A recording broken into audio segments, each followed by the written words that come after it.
Hello and welcome to this video on maples as a species for bonsai.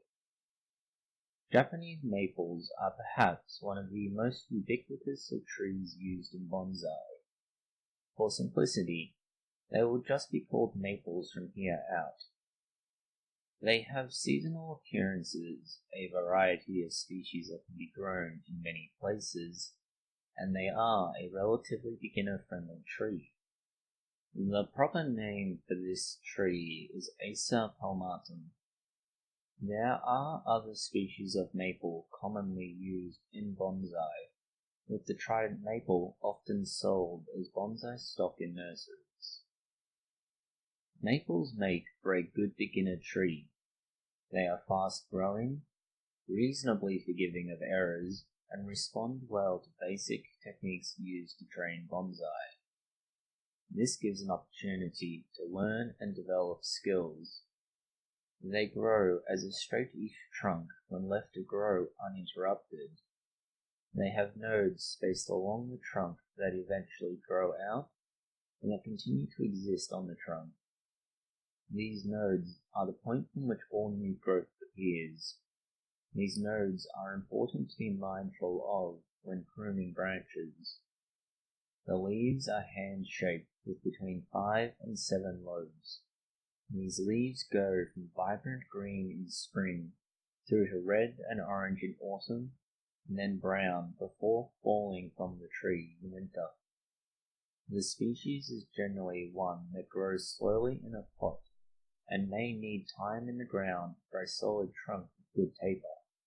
The Japanese maple is native to Japan and is part of the larger family Aceraceae, which shares common characteristics with most maple species. This compact and dense tree is a good tree with small, bright green leaves that can have red tips and stems. More importantly, you get both the interesting seasonal color and an interesting branch structure. The trunk can turn quite rough and corky during the winter months, and some older specimens may retain this throughout the entire year.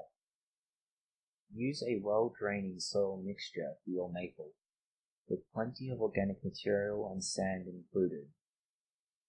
A maple in a bonsai pot must be watered daily in most cases during the growing season. The fleshy leaves that are very delicate will easily vaporize off water, and this may necessitate watering several times a day in the hottest periods of the year. If the soil is well draining and the tree is growing vigorously, this may increase even further. You should be using a solid fertilizer with your tree. Add to this, when your tree is growing, you should include a liquid fertilizer and root promoter. One thing to be mindful of when fertilizing your maple is not to use one with a high nitrogen content. This can cause issues with node spaces. Having a high nitrogen fertilizer will cause the nodes to be further apart. This leaves you with large sections of your branch or trunk without any leaves or branching on them. You should try and cut back strong branches in autumn, as this will reduce the issues with bleeding. The maple can be somewhat sappy, and in summer this will callus over quickly. However, in winter, the bleeding may continue for a time, which leaves it open to infection. Cut your new growth back to a single pair of leaves for ramification. It is important to leave a small amount of growth, as dieback will occur from your cut site. Somewhere between 3 and 10 millimeters should be enough. The place where the leaves are growing from, the node, is called the axil, and these are important as no leaves or branches will grow from other locations. Pinching out new shoots from here will encourage shorter lengths between nodes. It is very similar to defoliating a tree. Maples are a species that you can partially defoliate the tree to reduce leaf size if you find pinching them out is not enough.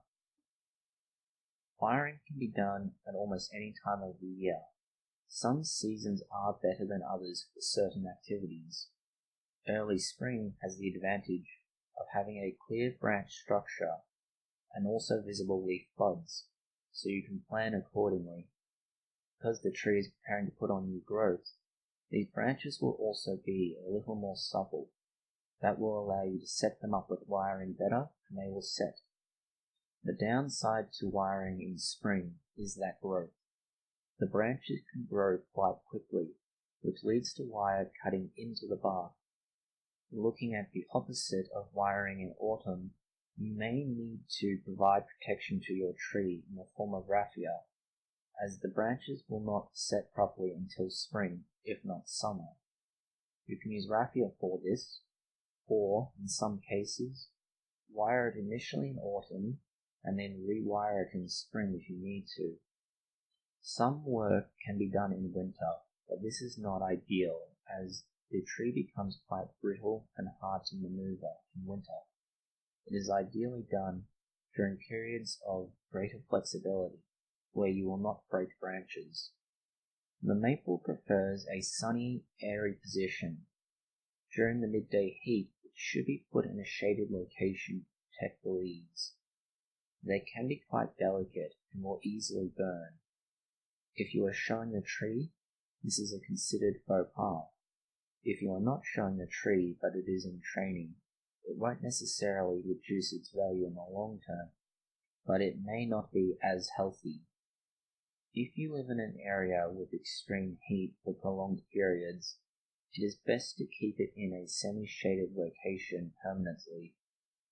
The maple is frost hardy, but care should be taken in winter if your area experiences cold periods below 3 degrees centigrade. You can repot the tree once every 2 to 3 years, ensuring that you prune the roots. Do not do this in the same year you defoliate your tree. Defoliating will have an adverse effect on the health of your tree. In turn, repotting it will also make it unhealthy. Combining the two is a good way to kill your tree.